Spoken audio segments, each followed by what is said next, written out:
அருமையானவர்களே, எனக்கு இங்கு தரப்பட்டிருக்கின்ற தலைப்பு வலிமார்களின் போதனை. போதனை அப்படின்னா என்ன? நசீஹத்து, உபதேசம், வாழ்க்கையிலே செயல்பட வேண்டிய, கடைபிடிக்க வேண்டிய வார்த்தை. வலிமார்களுடைய வார்த்தையில் இருந்து நாம் பெற வேண்டிய விஷயங்கள் ஏராளமாக இருக்குது. வலிமார்களுடைய விஷயத்தில் அவங்க செய்யக்கூடிய ஒவ்வொரு போதனைகளும் அவர்கள் வாழ்க்கையில் செய்துவிட்டு சொன்னது. அட்வைஸ் எல்லாரும் பண்ணலாம், ஆனால் எல்லா பேர்களும் அந்த அட்வைஸ் பிரகாரம் வாழ்ந்திருப்பாங்களான்னா சந்தேகம்தான். ஆனால் வலிமார்கள் அப்படி அல்ல.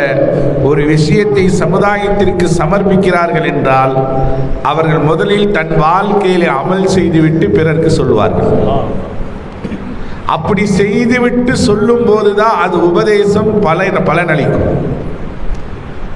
சில பேர் கடைபிடிக்காமல் உபதேசம் பண்ணுவாங்க, ஆனால் அங்கே ஈடுபடாது.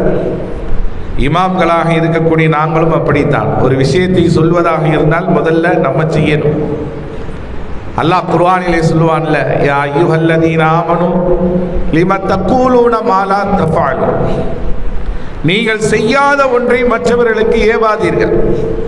முதல்ல நீங்க அமல் செய்யணும். நம்ம தொழுது விட்டு பிறரை தொழுகுமாறு ஏவசன். நம்ம நோன்பு வச்சுட்டு மற்றவர்களை நோன்பு வைக்குமாறு ஏவணும். அப்படி செய்யாமல் மற்றவர்களுக்கு ஏவும் போது அந்த உபதேசம் அவர்களுக்கு பலனளிக்காது.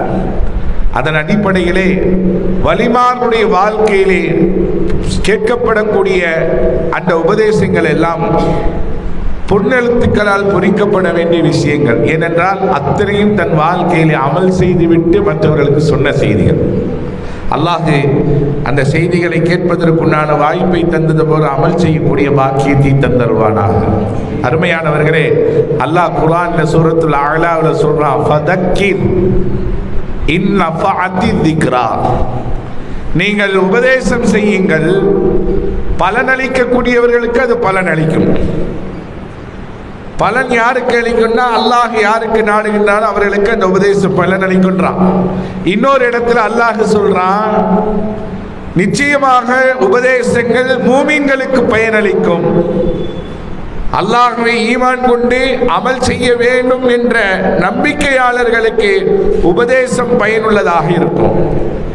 சில பேர் பயான ரொம்ப நேசிப்பாங்க, எந்த பயானையும் மிஸ் பண்ண மாட்டாங்க. இந்த மாதிரி ஒரு நேசம் ஏற்படுகிறது என்றால் இவர் உண்மையான மூமின் என்பதற்கு இது ஒரு அடையாளம். ஏன்னா அல்லாஹ் குர்ஆன்ல அதைத்தான் சொல்றான். சில பேருக்கு பயான் அப்படின்னா என்னமோ விஷத்தை கொடுக்கிற மாதிரியே, என்னமோ 40 சிங்கம் துரத்திட்டு வர மாதிரியே ஓடுவாங்க. சில நேரத்தில் பார்த்துருக்கீங்கன்னா, இன்ஷா அல்லாஹ் துஆவிற்கு பின்னால் நம் பள்ளியிலே பயான் நடைபெறும் அப்படின்னோடனே பொன்னங்கால் பரடி அடிச்சு போடுவார். அங்கே வெளியே போய் சொல்வார், வேற வேலையே இல்லை இவருக்கு, ஒரே பயான் பயான் பயான் பயான். பயான் தேவையா? உபதேசம் தேவையா? அவசியமா என்றால் நிச்சயமாக தேவை.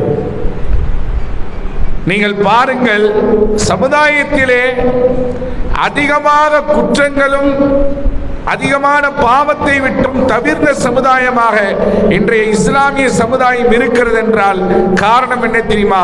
ஒவ்வொரு வாரமும் வெள்ளிக்கிழமையில் நிகழ்த்தப்படக்கூடிய உரைதான். ஒரு வாரம் ஜிம்மாவில் பயான் செய்து அதை கேட்கப்பட்டு வாழ்க்கையில நம்ம அமல் செய்யறதுனால தான் ஏதோ அறியாமல் தெரியாமல் செய்யக்கூடிய சின்ன தவறுகள் இருந்தாலும் பெரும்பாலான பாவத்தை விட்டும் தவிர்க்கக்கூடிய ஒரு நிலையை இந்த உபதேசம் ஏற்படுத்துகிறது. ஒன்னும் இல்லை, ஒரு சின்ன உதாரணம் சொல்றேன், உங்களுக்கே புரியும். பைக்கில் போய்கிட்டு இருக்கும்போது டிராபிக் போலீஸ் சில பேர் நிப்பாட்டுவாங்க, பார்த்துருக்கீங்களா?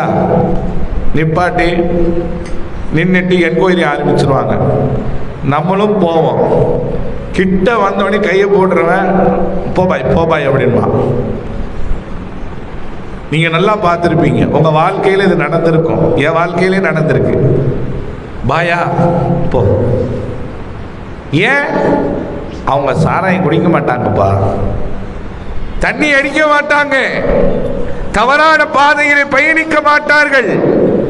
இவர்கள் மூலமாக சமுதாயத்திற்கு எந்த இழப்பும் இல்லை என்று ஓரளவிற்கு அந்த காவல்துறையினர் அவர்கள் திட்டமிட்டு இருக்கிறார்கள். அதனால பாய்மார்களுக்கு போக இன்ன வரைக்கும் ஹெல்மெட்லாம் போடுறதெல்லாம் இல்லை. ஏதோ அல்லாவுடைய குதிரத்து வலிமாரோட துவா தான்.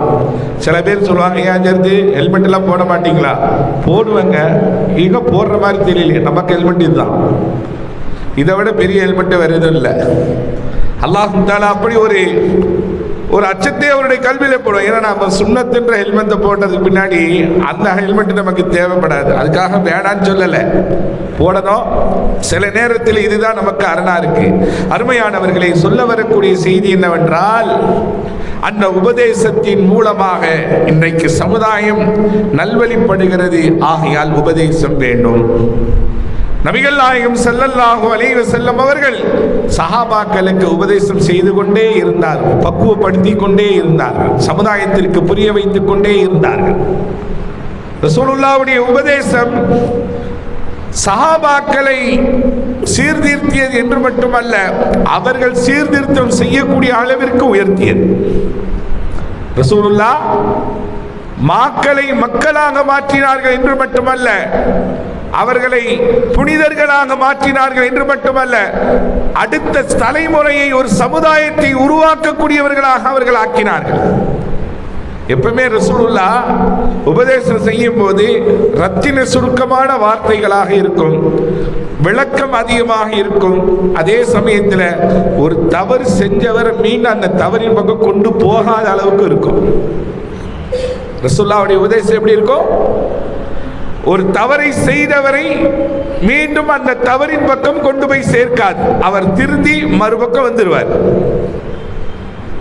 ஒரு சின்ன உதாரணம், ரசூலுல்லாஹ்ட்ட வந்து ஒருத்தர் கேட்டார், எனக்கு விபச்சாரம் செய்யறதுக்கு அனுமதி தாங்கட்டு. எவ்வளவு பெரிய வார்த்தை! விபச்சாரம் செய்வதற்கு அனுமதி தாங்க. என்னமோ வெளிநாட்டுக்கு போறதுக்கு அனுமதி தாங்கன்ற மாதிரி. ஸல்லல்லாஹு அலைஹி வஸல்லம் அவர்கள் கோபப்படவில்லை, ஆத்திரப்படவில்லை, ஆவேசப்படவில்லை. அழகாக சொன்னார்கள், அனுமதி தருகிறேன், ஆனால் ஒரு விஷயத்திற்கு நீ உத்தரவாதம் தா. என்ன? நான் கேட்கிற கேள்விக்கு பதில் சொல்லி அப்புறம் நான் விபச்சாரத்துக்கு அனுமதி தரேன். என்ன விஷயம்? உன் தாயை விபச்சாரம் செய்வதற்கு நீ சம்மதிப்பீர்களா? மாட்டேன்.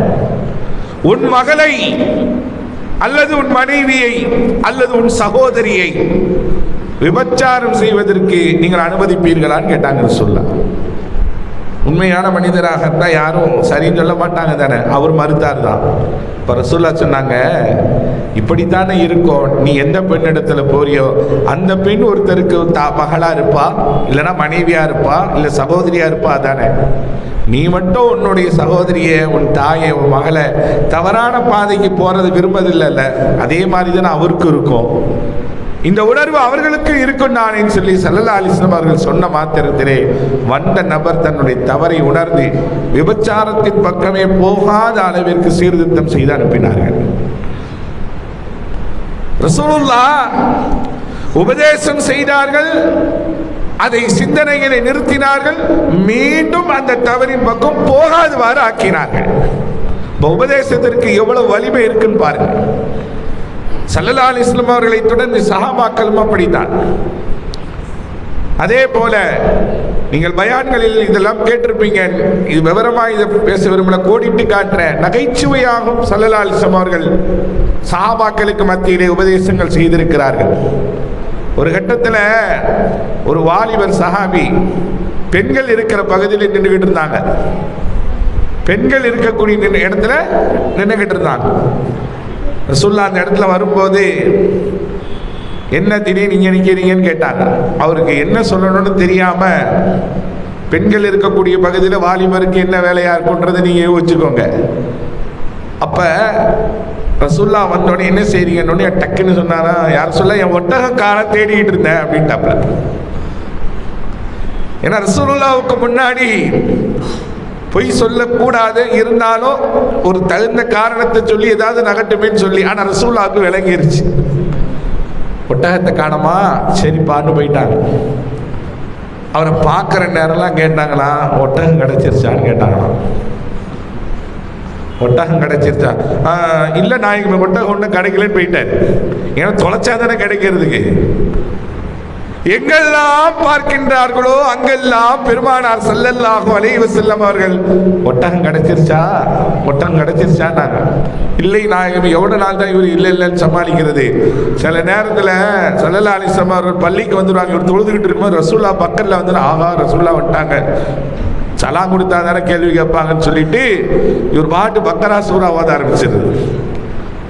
ஆனால் ரசூல்லா விட்டபாடு இல்லை. அவர் சலாம் கொடுத்து போயிட்டாங்களான்னு திரும்பி பார்த்தாங்க. ரசூல்லா பக்கத்தில் நின்று ஒட்டகம் கிடைச்சிருச்சான்னாங்க. கடைசியில் அவர் சொன்னார், நாயகமே, என் ஒட்டகம் தொலைவும் இல்லை, நான் காணாக்கவும் இல்லை, நான் தேடவும் இல்லை நாயகமே, இந்த காரணத்திற்காக தான் அங்கே நின்றேன்னு சொன்னார். அவர் ஸல்லல்லாஹு அலைஹி வஸல்லம் சொன்னாங்க, எனக்கு காரணம் புரிந்து விட்டது அன்றைக்கே, அது உங்கள் வாயினால் சொல்வதற்காக நான் கேட்டேன். தவறு என்று உணர்த்தி தவறு செய்தவர்களே தன்னுடைய நாவினால் வெளிப்படுத்தக்கூடிய அளவிற்கு சில நேரத்தில் நகைச்சுவையாக உபதேசங்களை செய்து சமுதாயத்தை தீர்த்தினார்கள். இப்படி சொல்லிக்கிட்டே போலாம். இப்ப வலிமாருடைய வாழ்க்கையில நாம் பெற வேண்டிய சில பாடங்கள்லாம் இருக்கு. எல்லாத்தையும் இந்த ஒரே நேரத்தில் சொல்லி முடிக்க முடியாது. அல்லாஹ் என் கல்வியில் போட்ட சில செய்திகளை நான் நினைவுபடுத்துகிறேன். உபதேசங்களை புறக்கணிக்க கூடாது என்பதையும் நாம் கவனமாக இருக்கணும். மறுமை நாளையில ஒரு கூட்டம் வருமா, அவர்கள் குருடர்களாக செவிடர்களாக அல்லாஹ் ஒரு கூட்டத்தை எழுப்புவானா. குர்ஆன்ல வருது, சூரத்து தாகால இந்த ஆயத்து வருது.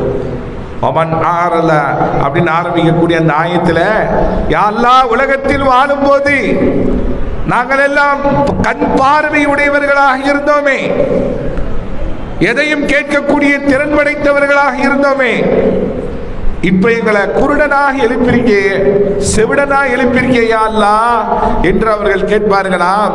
அப்பதான் அல்லாஹ் சொல்லுவானா, உலகத்துல வாழும்போது உனக்கு கண்ணை கொடுத்தேன், காதை கொடுத்தேன், பேச நாவை கொடுத்தேன், எல்லாம் கொடுத்தேன், ஆனா என் உபதேசத்தை நீ காது கொடுத்து கேட்கல. என்னுடைய அத்தாட்சிகளை, என்னுடைய குதிரத்துகளை, வல்லமைகளை எல்லாம் நான் உன் கண்ணு முன்னாடி காணிச்சேனே, அதை பார்த்து படிப்பினை பெற்றாயா? எவ்வளோ பயான்கள் நடத்தப்பட்டது இந்த உலகத்தில். எந்தெந்த பயான்களை எல்லாம் உபதேசம் பண்ணமோ அந்த பயான்கள்லாம் மறுமை நாளில் நினச்சி நம்ம வருத்தப்படுவோம். சார், அவர் பேச்ச அன்னைக்கு நம்ம கேட்டிருந்தா இன்னைக்கு நம்ம இப்படி ஆயிருக்க மாட்டோமே. இன்னைக்கு ஒவ்வொரு மஸ்ஜிதுகள்லையும் அந்த இமாம்களும் நிர்வாகிகளும் பயான்களுக்கு அதிர்த்த ஏற்பாடு பண்ணி அவங்கள புக் பண்ணி அவங்கள வர வச்சு சபையில் உட்கார வச்சு பேச வச்சு அவர்களை கவனித்து அனுப்பி வால் போஸ்ட் நோட்டீஸு ஏழான்கள், அல்லாஹ் அக்பர். இதனால அவங்களுக்கு ஏதாவது லாபம் இருக்கா? அவர்களுக்கு ஏதாவது ஒரு பெரிய வருமானம் இருக்கா? சமுதாயத்திற்கு ஏதாவது ஒரு நல்ல செய்தி போய் சேர்க்க முடியாதான்னு ஒரு இயக்கம் தான். அந்த துறையில் இருக்கிறவர்களுக்கு தான் தெரியும். அந்த துறையில ஈடுபடக்கூடியவர்கள் தான் அதனுடைய சிரமம் விளங்கும். அல்லாஹ் அக்பர் சாதாரண விஷயம் அல்ல. இன்றைக்கு இங்கு நான் உட்கார்ந்து பேசுகிறேன் என்றால் அல்லாஹ்வுக்கு எல்லா புகழும். ஹஸரத் அவர்கள் கிட்டத்தட்ட ஒரு 15 நாட்களுக்கு முன்னதாகவே அதற்காக ஏற்பாடு செய்து இந்த தேதியிலே இந்த தலைப்பிலே உரையாற்ற வேண்டும் என்று அனுமதி கேட்டு அதற்கெல்லாம் நாம் ஒப்புதல் கொடுத்து இன்னைக்கு காலையில் என் வீட்டில் விருந்தாளி வந்துட்டு, என்னப்பா ஒரே பயானு போயிட்டு இருக்கா, இன்னைக்கு கேன்சல் பண்ணிட்டு நாளைக்கு போப்பான்னாரு. என்னம்மா அவர் ட்ரெயினை கேன்சல் பண்ணிட்டு போகிற மாதிரி. நான் சொன்னேன், இங்கே வாங்க, நீங்கள் போகிற ட்ரெயின் மாதிரிலாம் கிடையாது. அது ஒரு நாளைக்கு பயானுக்கு வாக்குறுதி கொடுத்தனா அது நிறைவேற்றணும். இல்லை என்றால் அந்த வாக்குறுதிக்கு மோசடி செய்ததாக ஆயிடும். அவங்க விளங்குனது அதுதான். நாங்கள் வந்திருக்கிறோம்னா என்னத்த நீ பயானு போகிற, இன்னைக்கு லீவ் போட்டு நாளைக்கு போ. அப்ப ஒரு உபதேசத்திற்காக, உபதேச மஜ்லிஸிற்காக ஒன்று கூடக்கூடிய இந்த நிகழ்வு என்பது சாதாரண விஷயம் அல்ல. அல்லாஹ் தஆலா இது போன்ற மஜ்லிஸ்களில் எல்லோரையும் அல்லாஹ் தேர்வு செய்ய மாட்டான். சில நபர்களை மாத்திரம்தான் தேர்வு செய்வான். சில நபர்களுக்கு மாத்திரம்தான் நல்ல உபதேசங்களை கேட்பதற்குண்டான வாய்ப்பினை அல்லாஹ் தருவான். அந்த நசீபை அல்லாஹ் நமக்கு தந்திருக்கிறான். என்றைக்கும் தர வேண்டும் என்றும் துஆ செய்வோம். அருமையானவர்களே, கௌசுல் ஆலம் முஹையீன் அப்துல் காதிர் ஜீலானி கத்தஸல்லாஹு சிர்ரஹுல் அஸீஸ் அவர்களுடைய நினைவு பெருவிழாவுடைய மாதம் இது. அவர்களுடைய வாழ்க்கையிலிருந்து சில உபதேசங்களை பெறலாம்.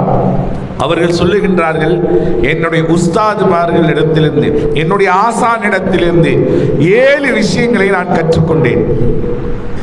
7 விஷயங்களை நான் கற்றுக்கொண்டேன். அந்த 7 விஷயங்களும் ஒவ்வொரு வழிமாறுகளிடத்திலும் இருக்கக்கூடியதாக இருந்தது, ஒவ்வொருவரிடத்திலும் இருக்க வேண்டியக்கூடிய முக்கியமானதாகவும் இருக்கிறது. அது என்ன அப்படின்றதா இன்ஷா அல்லாஹ் இன்னைக்கு நம்ம பார்க்கக்கூடிய செய்தி. முதலாவது சொன்னாங்க, யார் அதிகமாக பேசுகின்றாரோ அவருடைய உள்ளத்திலிருந்து ஒளியை இழந்து விடுவார். அவன் சொன்ன முதல் உபதேசம், வாழ்க்கையில மனுஷன் பேசணும், ஆனா அளவா பேசணும். அளவுக்கு அதிகமா பேசினா அவனுடைய கல்வியில் இருந்து உள்ளம் ஒளி இழந்து போய்விடும் என்று சொல்லப்பட்ட முதல் உபதேசம். ஒரு மனுஷனுடைய கண்ணியத்தை உயர்த்துறதும் பேச்சுதான், ஒரு மனுஷனுடைய கண்ணியத்தை இழக்க செய்யறதும் பேச்சுதான். தேவையில்லாமல் முறை தவறி பேசினா அவனுக்கு சமுதாயத்தில் வேற பேர் வச்சிருவாங்க. அழகான முறையிலே, முறையான முறையிலே அவசியமானதை பேசும்போது சமுதாயம் அவரை உயர்த்தி பார்க்கும். அப்போ வாழ்க்கையில் பேசணும், அது தேவையானதை பேசணும். எந்த அளவுக்கு பேசணுங்க? இவர் வரமாட்டாரா, 4 செய்தி ஏதாவது சொல்ல மாட்டாரா, ஏதாவது சொல்லுங்களேன். இப்படிலாம் வழிமார்கள்ட்ட வந்திருக்கிறாங்க, எனக்கு ஏதாவது உபதேசம் பண்ணுங்க, ஏதாவது எனக்கு சொல்லுங்க அப்படின்ற அளவுக்கு கேட்டுக்கொள்வாங்க. அவர்களும் அவர்களுக்காக சில உபதேசங்களை ரத்தின சுருக்கமாக சொல்லுவார்கள். இது அறிவாளிகளுக்குண்டான அடையாளம். அரபியில் ஒரு பழமொழி உண்டு, இதா தம்மல் அக்கலு நக்கசல் கலாம். ஒருத்தர் புத்திசாலின்றதுக்கு என்ன அர்த்தங்க? ஒருத்தர் புத்திசாலி, இவர் அறிவாளி என்பதற்கு என்ன அர்த்தம்னா, இதா தம்மல் அக்கலு நக்கசல் கலாம். ஒருத்தருக்கு புத்தி பூர்த்தியா இருக்கின்றதுக்கு என்ன அடையாளம்னா, அவருக்கு பேச்சு குறைவா இருக்கும். அப்புறம் ஏன் நீங்க 1 மணி நேரம் எங்களை போட்டு தாளிக்கிறீங்க அப்படின்னு கேட்கக்கூடாது. இது சொற்பொழிவு, சம்பாஷணைகள். மனிதர்களுக்கு மனிதர் பேசிக்கொள்ளும் போது பேச்சு அளவாக இருக்கணும். சில பேர் பார்த்தீங்கன்னா பேசிக்கிட்டே இருப்பாங்க, இப்படியே டயத்தை பார்ப்பாங்க சில பேர். அப்படின்னா என்ன அர்த்தம்? புத்திசாலியாக இருந்தால் புரிஞ்சுக்கிடுவாங்க, ஏதோ வேலையாக இருக்கிறாரு, எங்கேயோ வெளியே போகிறாரு அப்படின்னு அர்த்தம். அவர் டயரை பார்த்தா இவரு டயத்தை பார்த்துக்கிட்டு தொண அரைச்சிட்டு பாரத் பிளேடுன்னு பேர் வாங்கிடுவார். அங்கே வரும்போது அல்லாஹ் அக்பர், சீதா வாரா, கிளம்புடா, இவன்கிட்ட மாட்டினா தொலைஞ்சோம் அப்படின்ற அளவுக்கு பேச்சு. அவர் நினைச்சுக்கிறாரு அதிகமாக பேசுறதுனால நம்ம திறமையான பேச்சாளர்ன்ட்டு. ஆனால் அதுவல்ல, குறைவான பேச்சு. அதாவது இன்னொரு விஷயத்திலே ஸல்லல்லாஹு அலைஹி வஸல்லம் சொல்லுவாங்க, 2 விஷயம் ஒருவரிடத்தில் இருந்தால் அவர் அறிவாளி என்பதற்கு அதுவே அடையாளம்.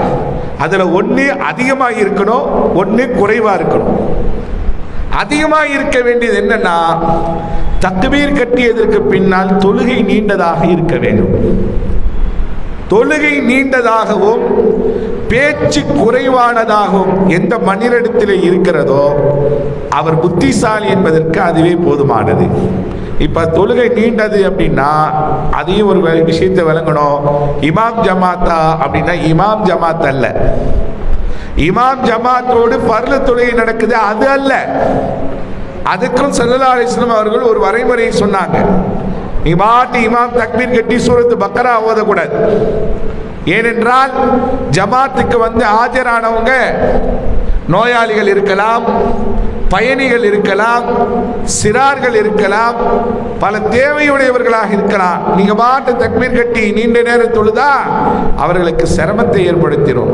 அதனால நடுத்தரமான முறையிலே ஜமாத்துடைய தொழுகை இருக்கணும். ஒரு தடவை ஒரு சஹாபி நீண்ட நேரம் தொழு வச்சோடனே மக்கள் எல்லாம் நிற்க முடியாம ரசூலுல்லாஹ்ட்ட சொன்னாங்க, யார் சொல்லலாம், இமாமாக இருக்கக்கூடிய ஒரு ரொம்ப நேரம் தொழு வைக்கிறார், யார் சொல்லலாம், எங்களால் நிற்க முடியல, யார் சொல்லலாம், நோயாளிகள் வயதானவர்கள் எல்லாம் இருக்கிறார்கள், யார் சொல்லலாம் அப்படின்னு உடனே ஸல்லல்லாஹு அலைஹி வஸல்லம் அந்த சஹாபியை கூப்பிட்டு சொன்னாங்க, அப்படிலாம் செய்யாதுன்னு சொல்லல, என்ன ஃபித்னா செய்றீங்களா, என்ன ஃபித்னாவா அப்படின்னு கேட்டாங்களாம். ஹதீஸ்ல வரக்கூடிய செய்தி. அப்ப இமாம் ஜமாத் என்பது நடுத்தரமாக இருக்க வேண்டும். எவ்வளவு ஓத வேண்டும், எது ஓத வேண்டும் என்று சொல்லப்பட்டிருக்கிற பிரகாரம் அந்த மாதிரி ஓதணும். அது வேற விஷயம். சில பள்ளிவாசல்கள்ல அஜர்த்துமார்களை போட்டு கொல்லுன்னு கொல்லுவாங்க. என்னன்னா என்ன அஜர்த்து டக்குன்னு தொழு வச்சுட்டாருன்னா, இன்னொரு இடத்துல வந்தா என்ன அஜர்த்து இழுக்கிறாரு அப்படின்பா. இதெல்லாம் பள்ளி இங்கே எனக்கு தெரியாதுப்பா, நான் இங்கே சொல்லலை, கிருஷ்ணா பட்டியில் இந்த பள்ளியாசல சொல்ல, நான் வேற மஹல்லாவில் சொல்கிறேன். அது தராவியால அல்லாஹு அக்பர். அந்த ஹாப்ஸா குர்ஆனை மனப்பாடம் பண்ணி சமுதாயத்திற்கு சமர்ப்பிக்கிறாரு. அந்த குர்ஆனை மனசுல ஏற்றி தொழுகையில் ஓதும் போது அதை கேட்டு இனிமை காங்கிற அந்த உணர்வுலாம் போய் ஏன் சேர்த்து நேற்று 10 ஹாப்ஸா முடிச்சிட்டாரு, நீங்க 10 வரைக்கும் இழுத்துட்டாரு. அதுக்கப்புறம் அப்படியா 5 நிமிஷத்துல என்னத்தை சாதிக்க போறாங்க? அந்த குர்ஆனை கேட்டாமே அந்த உணர்வுலாம் இல்லை சித்து, நம்மளால நிக்க முடியல உட்காந்து தொழுவுங்க, நிக்க முடியல. ஆனா வெளியில பள்ளிவாசலுக்கு வெளியில சாயா கடையில டீயை குடிச்சிட்டு 1 மணி நேரம் அவர் பேசுவாரு, அப்ப கால் வலிக்காது, அப்ப நேரம் ஆகாது. ஆனா இங்க பள்ளிவாசல்ல கொஞ்ச நேரம் பயான் 5 நிமிஷம் கூடிட்டாலோ அல்லது 5 நிமிஷம் தொழுகையில கொஞ்சம் எக்ஸ்டெண்ட் ஆயிருச்சுன்னா அவரை போட்டு தாளிடுவான். சரி கொஞ்ச நேரம் குறைச்சி ஓத சொன்னாங்கன்னு சொல்லி 5 நிமிஷம் முன்னாடி முடிச்சிட்டாருன்னா இன்னொருத்தர் வருவார். ஏன் சேர்த்து எங்க அர்ஜென்ட்டா வெளியே போறீங்களா? இல்லைங்க ஆச்சியார் ஒன்றும் இல்லைன்னு. என்ன 5 நிமிஷம் சீக்கிரமா முடிச்சிட்டீங்க? இல்லை நேற்று அவர் பேச்சா, அவர் நிர்வாகியா நான் நிர்வாகியா? ஒரு 5 நிமிஷம் லேட்டா தொழு வச்சா என்ன போச்சு உங்களுக்கு? கடைசியில் ஆப்சா அவர் மனசுல ஏன் தான் ஆப்சா ஆனோமோ, எதுக்கு தான் தராவியா தொழு வைக்கிறோமோன்ற அளவுக்கு ஆக்கி அல்லாஹு அக்பர். அது ஒரு பெரிய பாடாகவே இருக்கும்.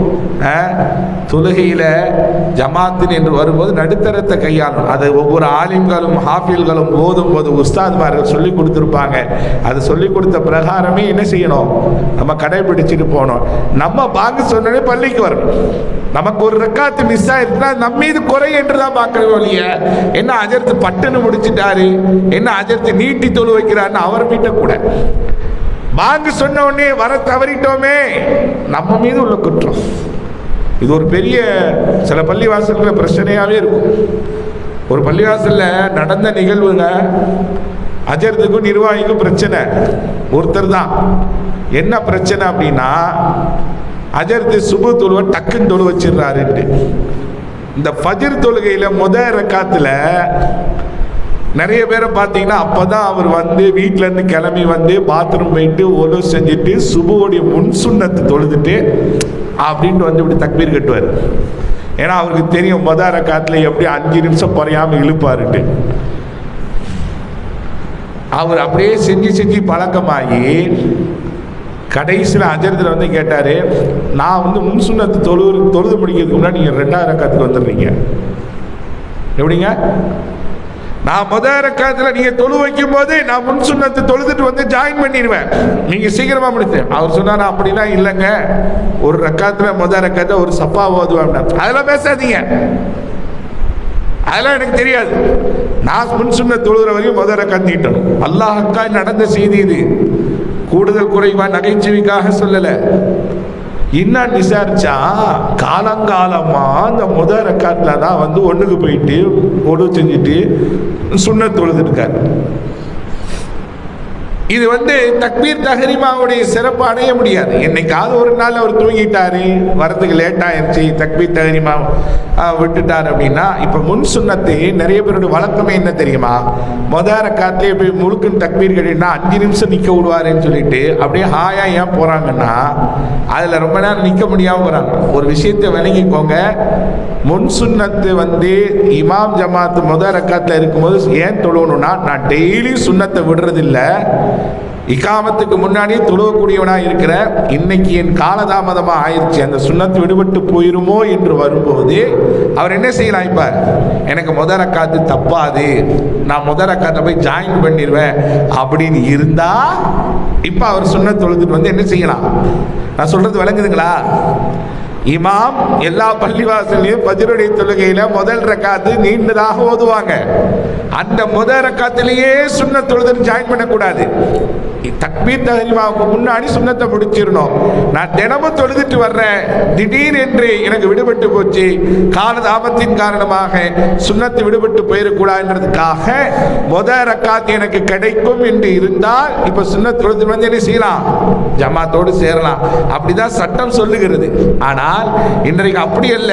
முதல் ரக்காத்திலே எல்லாம் பாத்ரூம் போறது, ஒரு செய்யறது, போன் வந்தா போன் அட்டன் பண்றது, முன் சுன்னத்து எல்லாம் தொழுதுட்டு இமாம் அல்லாஹு அக்பர் ருக்குக்கு போகும்போது அப்படியே டபக்குன்னு வந்து ஜாயின் பண்றது. ஒருத்தர் சொன்னார் என்கிட்ட, ஹஜ்ரத் எந்த சூரா ஆரம்பிச்சாலும் முழுசா முடியும் ஹஜ்ரத்னாரு. நான் கேட்டேன் சூரத்து பக்கரா? பக்கராலாம் கிடையாது, நான் பக்கராலாம் சொல்லல, மற்றபடி சூறாக்கள்லாம் இது ஃபஜ்ர் தொழுகையில் ஓத ஆரம்பிச்சா ஃபுல்லா முடிக்கணும் அப்படின்றார். இப்போ சூரத்து தாகாலாம் இருக்குல்ல, அதெல்லாம் ஃபுல்லா முடிச்சார். சூரத்து தாகா 1/2 ஜுஸ் இருக்கு. 1/2 ஜுஸ் ஃபஜ்ரில் ஓதுனா மறுநாள் அவர் ஃபஜ்ருக்கு வருவாரா? அருமையானவர்களே, நான் சொல்ல வரக்கூடிய செய்தி என்னன்னா, ஃபர்லான தொழுகைகள் அளவோடு இமாம் ஜமாத்தோடு நடக்கும்போது விட்டுட்டு ஸல்லல்லாஹு சொன்ன செய்தி என்ன அப்படின்னா, உபரியான வணக்கங்கள், நஃபிலான வணக்கங்கள் தொழுகும் போது நீண்ட நேரம் நின்று தொழுகணும். அதுதான் தொழுகையினுடைய ரசனை. தனிப்பட்ட முறையில் நம்ம தொழுகிறோமே, தனிப்பட்ட முறையில் சுன்னத்து, நஃபீலு, தஹஜ்ஜத்து, அவ்வாபின், இஷ்ராக்குன்னு தொழுகிறோம்ல, அந்த மாதிரி தொழுகைகள், உபரியான தொழுகைகள் நீண்டதாக இருக்கணும். எப்படியா சார் நீண்டதாக இருக்கணும்? எங்களுக்கு தெரிஞ்சது குலூலா சூறாவும், குல்லாது பிரபில் ஃபலக், குல்லாது பிரபின் நாஸ், இந்த 3 சூறாவை எவ்வளோ நேரம் ஓதி முடிக்க அப்படின்னு நம்ம கேட்கலாம். சூறாக்களை மனப்பாடம் பண்ணி நீண்டதாக ஓதி நின்று தொழக்கூடிய அந்த வணக்கங்கள் யார் பெற்றிருக்கின்றார்களோ அவர்கள் சிறந்த அறிவாளி என்பதற்கு நபி அவர்கள் அடையாளம் காட்டினார். அவ பேச்சு என்ன செய்யணும்? குறைஞ்சிருக்கும், அளவான பேச்சாக இருக்கணும். இவர் பேசினார்னா தேவையில்லாமல் பேச மாட்டார். இவர் சொன்னா இவருடைய வார்த்தைகள் அர்த்தமுள்ளதாக இருக்கும் என்று சமுதாயத்திற்கு மத்தியிலே ஒரு பேர் வாங்கக்கூடியதாக இருக்க வேண்டும்.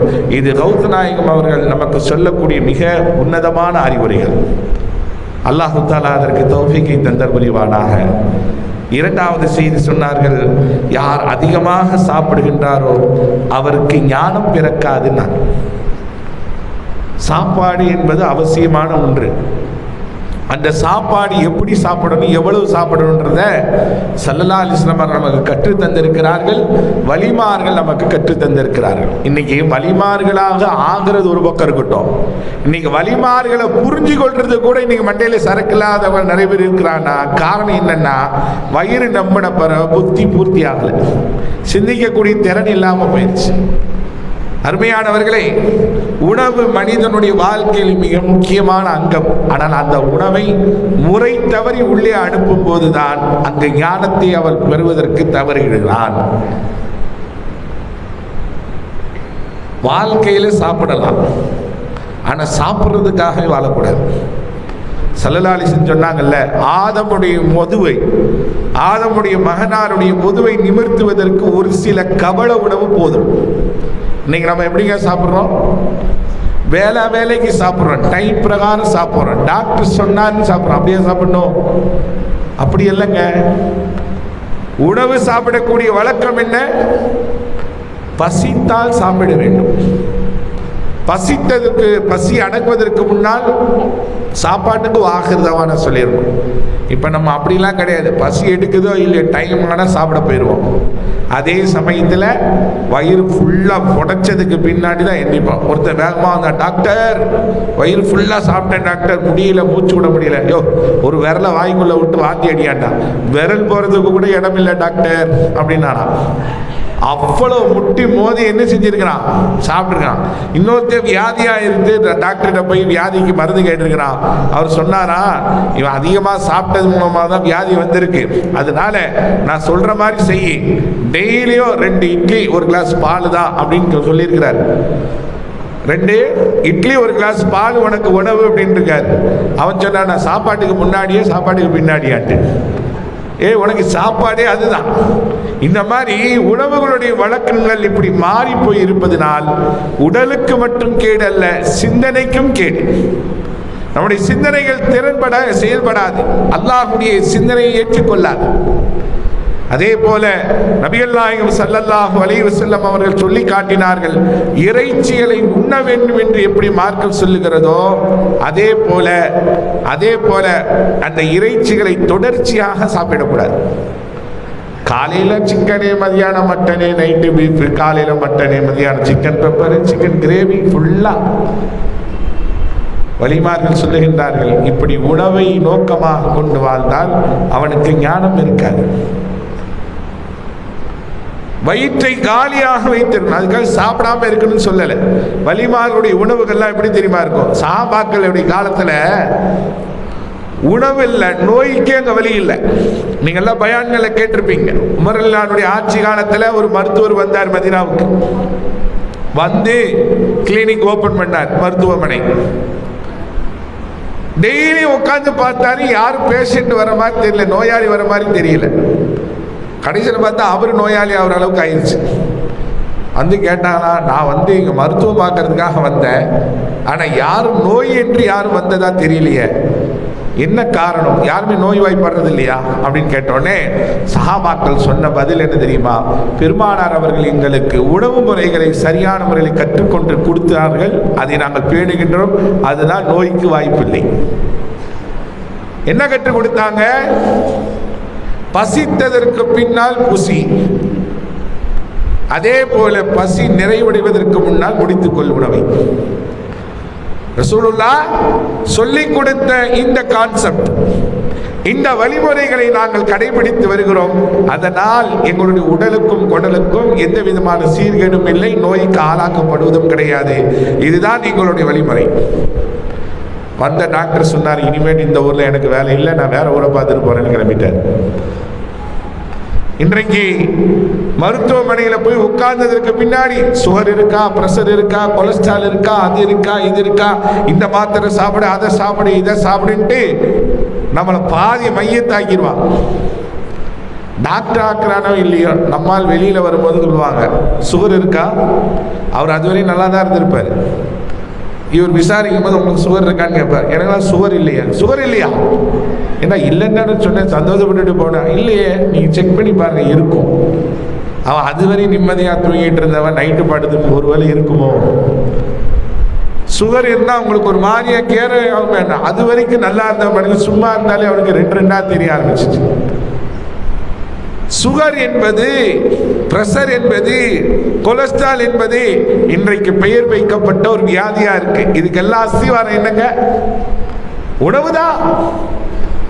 ஞானம் தடைபடுவது மட்டுமல்ல, உங்களுடைய உடல் ஒத்துழைக்காமல் போவதற்கு காரணம் உணவுதான். நம்ம திரும்ப திரும்ப சொல்லப்பட்டு சுகர் மோசமானது. சுகர் இருந்துச்சா அவருக்கு அட்டாக் வந்தது தெரியல, சுகர் இருந்துச்சா அவர் காலில் புண்ணு வந்து கால் எடுத்துட்டாங்க, சுகர் இருந்துச்சா அவர் இப்படி ஆயிட்டாரு, சொல்லி சொல்லி சொல்லியே இப்படி ஆயிடுச்சு. இதுக்கு காரணம் என்ன? ரசூலுல்லாஹ் சொன்ன அந்த விஷயம் தாங்க. உணவை உணவாக பயன்படுத்தினால் நோய்க்கு வழி இல்லை. நான் ஒன்றே ஒன்று நான் தெளிவாக சொல்கிறேன், சமுதாயத்திற்கு உங்களுக்கு மட்டும் இல்லை, எனக்கு சேர்த்துதான். ஸல்லல்லாஹு அலைஹி வஸல்லம் அவர்கள் சொல்லி காட்டாத உணவு பழக்கத்தை கையில் எடுக்காத வரைக்கும் நோய்க்குண்டான முடிவே கிடையாது. நீங்க எந்த டாக்டர்கிட்ட வேணா போங்க, எந்த ஸ்பெஷலிஸ்ட வேணா போங்க, எந்த மருந்து வேணா சாப்பிடுங்க, எந்த நாடு விட்டு நாடு வேண்டுமானாலும் நீங்கள் நியூமராலஜி முறையில் நீங்கள் வைத்தியம் பாருங்க. நமது உயிரினும் மேலான கண்மணி நபிகள் நாயகம் ஸல்லல்லாஹு அலைஹி வஸல்லம் அவர்கள் சொல்லி காட்டிய அதை பின்பற்றி வாழ்ந்த வலிமார்களுடைய பாதையிலே பயணிக்காத யாரும் உடல் ஆரோக்கியத்தை பெற்றுக் கொள்ள முடியாது. இதான் ரிப்போர்ட். காலையில் எந்திரிச்சுடைய வாக்கிங் போங்க, ஈவினிங் டைம் வாக்கிங் போங்க. டாக்டர் சொன்னா அதை தலையில ஒத்திட்டு போறோம். டாக்டர் சொல்லிட்டாரு வாக்கிங் போக சொன்னாரு, டாக்டர் சொல்லிட்டாரு சுகர் குறைக்க சொன்னாரு, டாக்டர் சொல்லிட்டாரு உப்பு குறைக்க சொன்னார், டாக்டர் சொல்லிட்டாரு எண்ணெயை குறைக்க சொன்னார். இதைத்தான் ரசூலுல்லாஹ் சொன்னாங்க, இதைத்தான் வலிமார்கள் சொன்னார்கள்.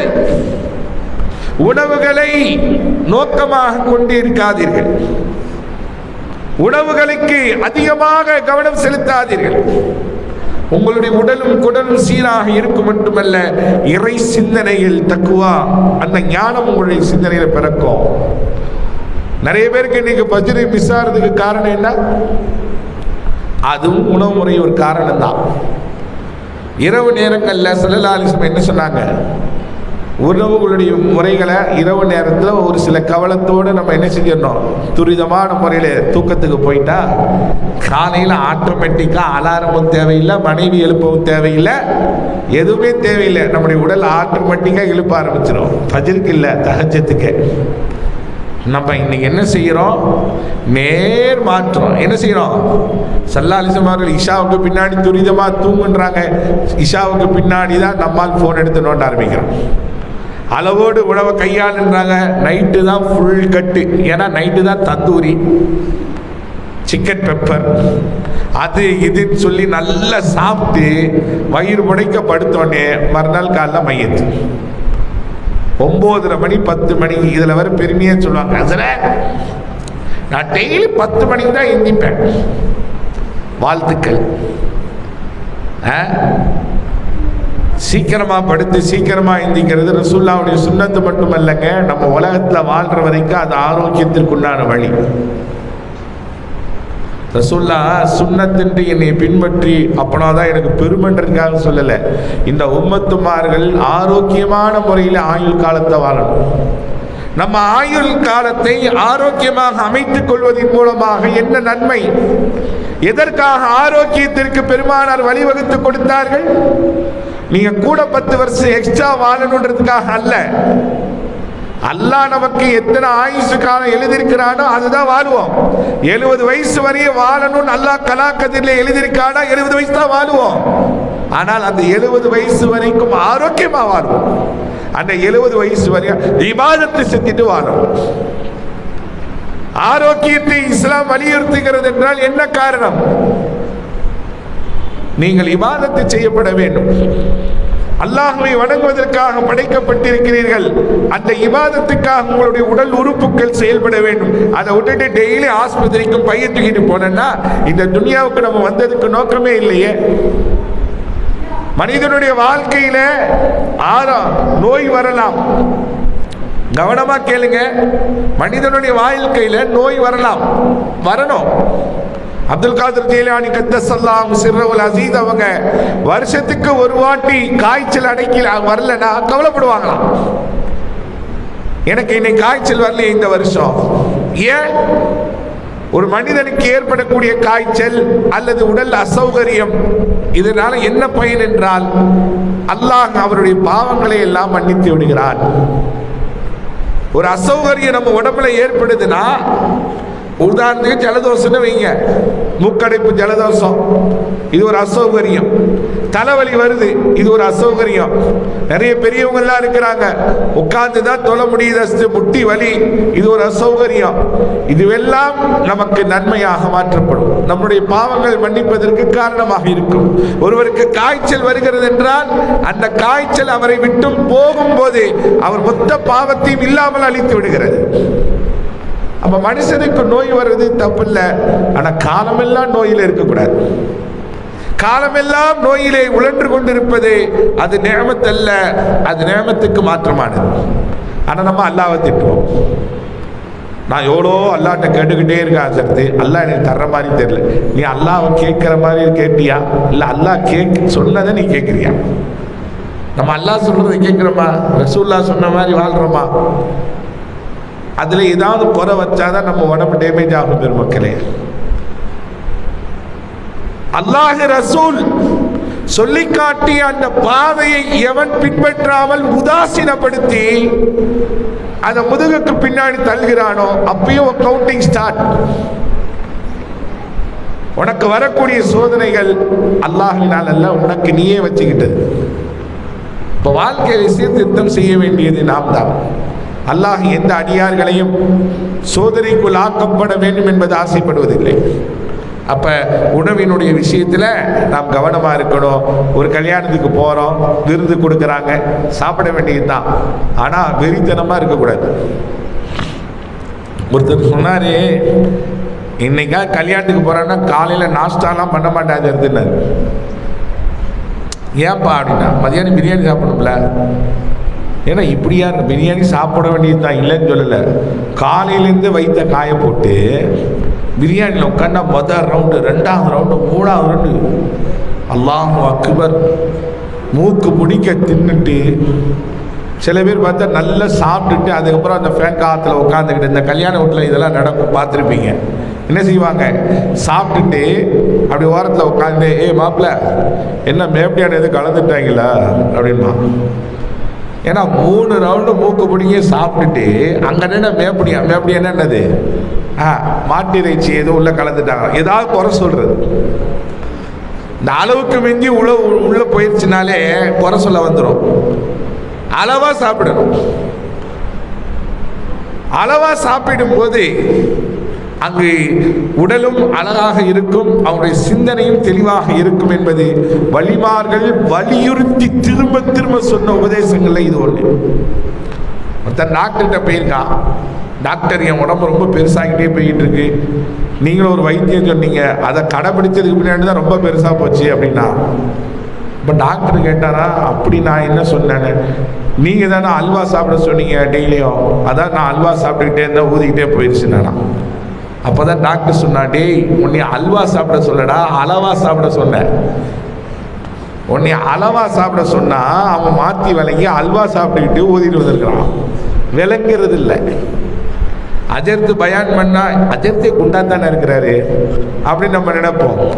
சிலருடைய உடல்வாக இருக்கும், ஆனால் யாரா குண்டா இருக்கிறவங்க நல்லா சாப்பிட்றவங்க, ஒல்லியா இருக்கிறவங்க பாவம் ஒரு ஏதோ ஒரு சப்பாத்தியும் ஒரு இட்லியும் சாப்பிட்டு வாழ்ந்துட்டு இருக்க மாதிரி நினைப்பாங்க. அப்படி அல்ல, நம் தேவைக்கு உணவு எடுத்துக்கொள்ள வேண்டும். இது நம்முடைய ஞானத்திற்கு வழிவகுக்கும் என்பதை பெருமக்கள் நமக்கு சொல்லி காட்டினார்கள். மூன்றாவதாக கௌசல் ஆலம் அவர்கள் சொன்ன அந்த உபதேசத்திலே ஒன்றினார், யார் உலகத்தை பிரியப்படுகிறாரோ, உலகத்தை மேலாக நேசிக்கின்றாரோ, அவருடைய இறுதி முடிவு நல்லதாக இருக்காது. உலகத்தை நேசிக்கணும். உலகத்தை நேசிக்கணும்னா என்ன நேசிக்கணும்? தேவைக்கு எதையும் பயன்படுத்தலாம். துன்யானா என்னங்க? துன்யாவில் எதையுமே எதுக்கு எடுத்துக்கூடாது, எதையுமே நீ அனுபவிக்க கூடாது அப்படின்னு மார்க்கம் சொல்லலை. துன்யாவில் சாப்பிட்றதுக்கு தேவையான உணவு, மானத்தை மறைக்க ஆடை, குடியிருப்பதற்கு வீடு, பயணிப்பதற்கு வாகனம், வாழ்வதற்கு மனைவி, சந்தோஷத்திற்கு பிள்ளைகள் எல்லாம் அனுபவிக்கலாம். மார்க்கம் எதுவுமே தடை சொல்லவே இல்லை. துன்யா அப்படின்றதுக்கு என்ன விஷயம்னா, என்ன விளக்கம் சொல்றாங்கன்னா, வலிமார்களுடைய கருத்து என்னன்னா, எந்த ஒன்று உன்னை அல்லாஹ்வை மறக்கடிக்க செய்கிறதோ அதான் துன்யா. சாப்பிட்டா அதான் விளக்கம். ஒருவர் சம்பாதிக்க போறாரு, குடும்பத்திற்காக பாடுபடுறாரு, இவர் துன்யால மூழ்கி இருக்கிறாரா? இல்ல, அல்லாஹ் ரசூல் சொன்ன விஷயம் நான் சம்பாதிப்பது. ஆனால் அவருடைய சம்பாத்தியத்தில் ஹராம் எதுவும் கலக்கல, அவருடைய சம்பாத்தியம் தவறான முறையில் போகல, மார்க்கத்திற்கு முரணாக போகல, அவர் சம்பாதிக்கக்கூடிய தருணத்திலே அல்லாஹை மறக்கல, தொழுகையை விடல, ஷரியத்திற்கு அப்பாற்பட்டு போகல அப்படின்னா இவருடைய சம்பாத்தியம் மட்டுமல்ல, அது ஒரு இபாதத், அது ஒரு வணக்கம். அல்லாஹ்வுடைய பார்வையிலே அல்லாஹ் அதையும் இபாதத்தாகத்தான் பார்க்கிறான். தொழுகை போல நீங்க சம்பாதிக்கிறீங்க, வருமானத்தை ஈன்றீங்க, அதுக்காக தொழுகை போகிறது, தொழுகை விடுகிறீர்கள், தொழுகை விடுவதை பற்றி கவலையும் இல்லை. ஹராமான முறையில் போகிறீர்கள், ஹராமை வருவதை பற்றி எந்த கவலையும் இல்லை. எனக்கு ஹராம் ஹலாலும் தேவையில்லை, எனக்கு தேவையெல்லாம் பணம் தான் என்ற தான்றொண்டித்தனமாக பயணித்து பொருளாதாரத்தை ஈட்டுகிறார் என்றால் இவர் துன்யாவில் இருக்கிறார்னு அர்த்தம். துன்யா என்பது எதையும் நீங்கள் அனுபவிக்க கூடாது என்று அல்ல, எல்லாம் அனுபவிக்கலாம். ஆனால் அந்த அல்லாஹ்வுடைய சிந்தனையை மறக்கடிக்கக்கூடிய அளவிற்கு இருந்தால் அது துன்யா. வலிமார்களுடைய கல்வில துன்யா இருந்துச்சு. என்ன அளவுக்குன்னா கட்டுப்பாடுக்குள்ள இருந்துச்சு. ஒன்றை பார்த்தோன்னே எல்லோருக்கும் கவர்ந்தளிக்கிற மாதிரி அவங்களுக்கு இருக்காது. ஏன்னா நப்சை அடக்கி ஆண்டார்கள். கௌசல் ஆலம் அவர்கள் தொழில் சார்ந்த விஷயத்தில் கப்பல்ல பயணிக்கக்கூடிய சரக்கு கப்பல் கவுந்திருச்சுன்னு அல்ஹம்துலில்லாஹ்னாங்களா? என்னங்க, சரக்கு கப்பல் கடலிலே கவுந்திருச்சுன்னு சொல்லி செய்தி வந்தோடனே என்ன சொன்னாங்களா? அல்ஹம்துலில்லாஹ். அதுக்கப்புறம் இல்ல உங்களுடைய கப்பல் சரக்கு கப்பல் கவுரல, அது வேறொரு கப்பல், அதுக்கும் அல்ஹம்துலில்லாஹ். என்னங்க இது? துன்பத்திலும் அல்ஹம்துலில்லாஹ், இன்பத்திலும் அல்ஹம்துலில்லாஹ். பயான்கள்ல நிறைய இது கேட்டிருப்பீங்க. எப்படி வந்தது அந்த வார்த்தை? அவர்கள் துன்யாவை எந்த தரத்தில் வைக்கிறோமோ அந்த தரத்தில் வச்சாங்க, அதனால் அது எல்லாமே அல்ஹம்துலில்லாஹ். இன்னைக்கு நம்ம நேற்று வாங்கின பைக் வெளியில் இருக்கும்போது ஸ்டாண்டு தவறி கீழே விழுந்து, அல்லா என் பைக் விழுந்துருச்சே அல்லா, ஹேண்ட்பேக் போயிருச்சே அல்லா. ஒரு சின்ன விஷயந்தான். எனக்கு தெரிஞ்ச ஒருத்தர் தொழுகையாளி தான், விவரமான ஆள் தான். 4 நாளாக சாப்பிடாம இருந்திருக்கிறாரு. ஏதோ உடம்பு சரியில்லை போல தெரிஞ்சு, ஏதோ குடும்பத்தில் யாரை இறந்துருப்பாங்களோ அப்படின்ற காரணத்திற்காக பல நாள் 4 நாள் சாப்பிடாம இருந்திருக்கலாம், கேள்விப்பட்டிருப்பீங்க. அவர்கிட்ட காரணம் கேட்டால், புதுசாக ஒரு கார் ஒன்று வாங்கியிருக்கிறாரா, வாங்கி வீட்டுக்கு முன்னாடி நிப்பாட்டியிருக்கார். எவனோ பைக்குக்காரன் போகும்போது ஓரத்தில் இப்படி தட்டிட்டு போயிட்டான். அது ஒரு ஓரத்தில் நெளிஞ்சிருக்கு. இதனால மனுஷன் 4 நாள் சாப்பாடு இறங்கலையா. துன்யாவை எப்படி வச்சிருக்காரு பத்தியிலா. என்னைக்காவது ஒரு வக்து தொழுகை நம்ம விட்டுருக்கோமே, அல்ல கலாவாயிருக்கே, என் வாழ்க்கையில் எத்தனையோ தவறுகளை நம்ம செஞ்சிருக்கிறோமே நினைச்சு அழுதுருப்பாரா? ஹசரத் புது கார் ஹசரத், அந்த பாவி பயவுல தட்டி விட்டு போயிட்டா நெளிஞ்சு போச்சு, சோரே எனக்கு இறங்கலை. அல்லாஹ் அக்பர். துனியாவை அவ்வளோ நேசிக்கிறார். துனியாவை அந்த அளவுக்கு நேசிக்க தேவையில்லை. சஹாபாக்களிலிருந்து வலிமார்களிலிருந்து துனியாவை அளவோடு வைத்திருந்தார்கள். அல்லாஹ் அவருடைய காலிலே கொண்டு வந்து கொட்டினான் துனியாவை. ஒரு கட்டத்திலே பசிக்கு உணவு இல்லாமல் படுக்கையில் கிடந்தார்கள் அபூ ஹுரைரா ரலியல்லாஹு தஆலா அன்ஹு அவர்கள். அதே நிலைமை அல்லாஹ் மாற்றி அமைத்து சொல்லுகின்றார்கள், ஒரு நேரத்தில் பசியை ஆற்றுவதற்கு பேரித்தம்பலம் இல்லாமல் இருந்தேன். அல்லாஹ் அந்த நிலையை மாற்றி அமைத்து மூக்கு சிந்துவதற்கு உயர் ரகமான பட்டு துணியை பயன்படுத்தக்கூடிய அளவிற்கு உயர்ந்த நிலைமை எனக்கு. துனியாவை நம்ம துரத்தக்கூடாது, நமக்கு பின்னாடி தான் துனியா வரணும். வாழ்க்கையில செல்வம் தேவை, செல்வத்திற்காக பாடுபடலாம், முயற்சி செய்யலாம். ஆனால் காலமெல்லாம் செல்வம் செல்வம் என்று அல்லாவை மறந்து அல்லாவிற்கு மாற்றம் செய்து அல்லாஹ் ஹராமாக்கிய விஷயத்திலே பயணித்து அந்த வகையில் நாம் பொருளீட்டினோம் என்றால் அதை நிச்சயமாக அனுபவிக்க முடியாது என்று மட்டுமல்ல, மறுமையினால் அல்லாட்ட பதில் சொல்லியாகும். இன்னைக்கு ஒருத்தட்ட போய் ஹராம் ஹலால்லாம் பேசினா, இதோட நான் நிறைவுக்கு வரேன். அல்லாஹ் இந்த வலிமாருடைய சொல்லிலிருந்து நம்ம கவனிக்க வேண்டிய விஷயம், ஹலால் ஹராம் பேணி நடக்கும்னா, ஹஜ்ரத் நீங்க எந்த காலத்துல இருக்கீங்க? ஹலால் ஹராம்லாம் பார்த்தா இப்பெல்லாம் வாழ முடியாது.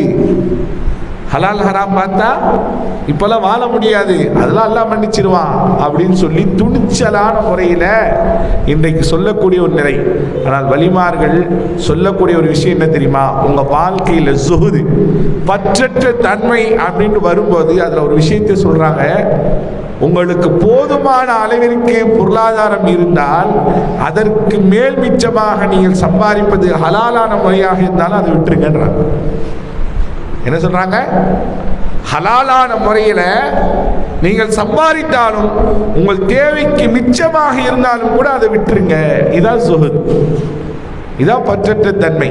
ஏனென்றால் அதிகமான சொத்துக்களையும் சுகங்களையும் துனியாவிலே சம்பாதிக்கும் போது அந்த கல்வில அல்லாஹுடைய சிந்தனை மாறும், உலகத்தினுடைய ஆசை கூடும், அல்லாஹுடைய அச்சம் இல்லாமல் போகும், துனியாவில வாழணுன்ற எண்ணம் அதிகமாகும். ஒருத்தர் ரசூலுல்லாஹ் வந்து சொன்னாரா, யார் சொல்லலாம், எனக்கு மௌத்தை கண்டா வெறுப்பா இருக்குன்னா. எல்லாத்துக்கும் விருப்பமாக தான் இருக்கும், அவருக்கு அப்படி ஒரு வெறுப்பு.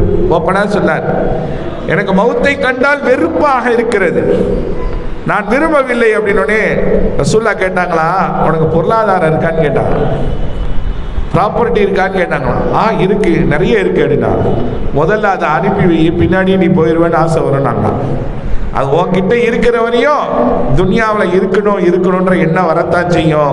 அதை அல்லாஹுக்காக ஆகிறதுக்காக நீ செலவு செய்து பார், அதை அனுபவிக்க வேண்டும், அதனுடைய பலனை பெற வேண்டும் என்று மர்மையின் மீது ஆசை கொள்வாய். நாங்கள் இப்போ வாழ்க்கைக்கு தேவையானதை சம்பாதிக்கலாம், நம்ம பிள்ளைகளுக்கு சொத்துக்களை சேர்த்து வைக்கலாமான்னா மார்க்கம் சொல்லுகிறது.